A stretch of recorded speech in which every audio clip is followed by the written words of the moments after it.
नमस्कार। Times of Swaraj में आप सबों का स्वागत है। और टाइम्स ऑफ स्वराज के खास कार्यक्रम सियासी संग्राम में आज हम चर्चा करने जा रहे हैं कि आज जो ललन सिंह की जो विदाई हुई है, उस विदाई का संकेत क्या है और उस संकेत के सहारे क्या समझा जा सकता है। कई तरह की प्रतिक्रियाएं आई हैं।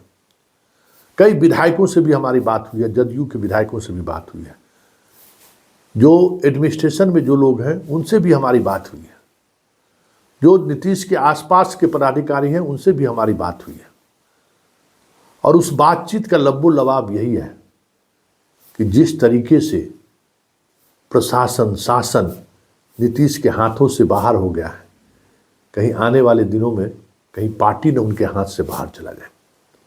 ललन सिंह एक बैरियर था, बहुत बड़ा बैरियर था, जिस बैरियर को तोड़ना पार्टी के अंदर कई लोगों के लिए मुश्किल था, लेकिन अब वो बैरियर खत्म हो चुका है। और जिस मानसिक स्थिति से नीतीश कुमार गुजर रहे हैं, उस मानसिक स्थिति में सरकार जब नहीं संभल रही है तो पार्टी कैसे संभलेगी। पार्टी को संभालना तो और मुश्किल काम है। सरकार तो एक स्ट्रक्चर है, उस स्ट्रक्चर के तहत व्यक्ति मानसिक तौर पर ठीक रहे या ना रहे, चीज़ें चलती रहेंगी।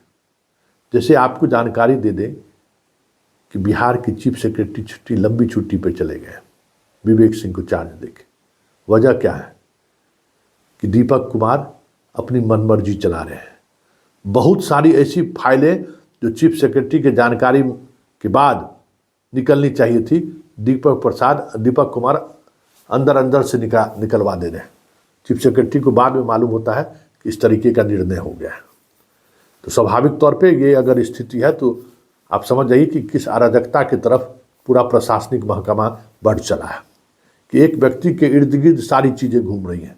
नीतीश कुमार के पास और किसी भी चीज़ों को लेकर फीडबैक नहीं पहुंच पा रहा है। डीजीपी नाराज हैं, डीजीपी के इच्छा को नज़रअंदाज कर दिया जा रहा है। हर जगह कहीं न कहीं अपने तरीके से लोगों को बैठाने की कोशिश हो रही है। जो आयोग खाली है, जो कुछ जगह जहां सरकार के द्वारा नियुक्ति होती है, उन नियुक्ति को लेकर एक अलग तरीके की लॉबिंग चल रही है, जो लॉबिंग कभी भी मुख्यमंत्री के सचिवालय के स्तर पर देखने को नहीं मिला है। अभी सुपर सीएम दीपक कुमार बने हुए हैं। हर ट्रांसफर पोस्टिंग में दीपक कुमार जो चाहते हैं वो हो रहा है। इसमें नीतीश की कितनी सहमति है वो कहने वाली बात है। तो प्रशासनिक क्षेत्र में ये आप कह सकते हैं कि ये प्रदेश एक अलग तरीके का मूड मतलब माइंडसेट की तरफ बढ़ गया। एक खास व्यक्ति के इर्द गिर्द चीज़ें घूमने लगी है। और वजह यह है कि नीतीश कुमार अब मानसिक तौर पर चीज़ों को देखने में जो कहा जा रहा है सक्षम नहीं है, या सक्षम है भी तो उन चीज़ों को बहुत सारी चीज़ें इनके दिमाग में उस तरीके से स्थिर तरीके से नहीं हो पा रहा, चीज़ें निकल जा रही हैं। इसलिए एक व्यक्ति के इर्द गिर्द सारी चीज़ें चल रही है और प्रशासन के अंदर एक अलग तरीके का आक्रोश देखने को मिल रहा है।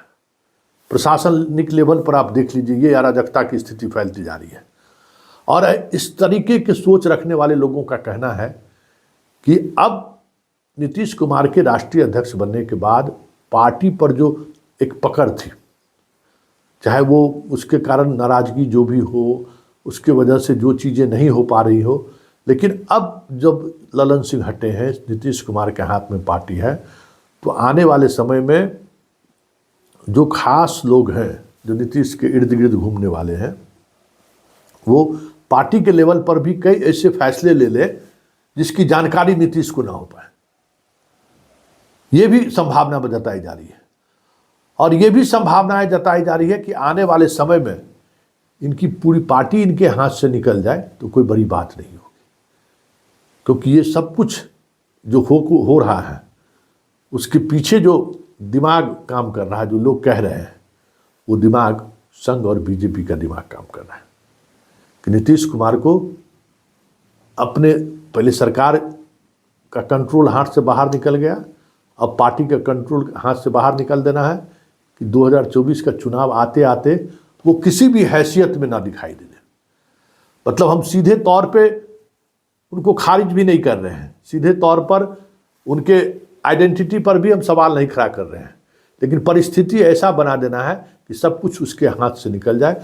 और जो बीजेपी और संघ बिहार में चाह रही है एडमिनिस्ट्रेटिव स्तर पर और जदयू के अंदर के पार्टी के संगठन स्तर पर, उनकी मनमर्जी चले, ये आगे आने वाले समय में दिखाई दे तो कोई बड़ी बात नहीं हो।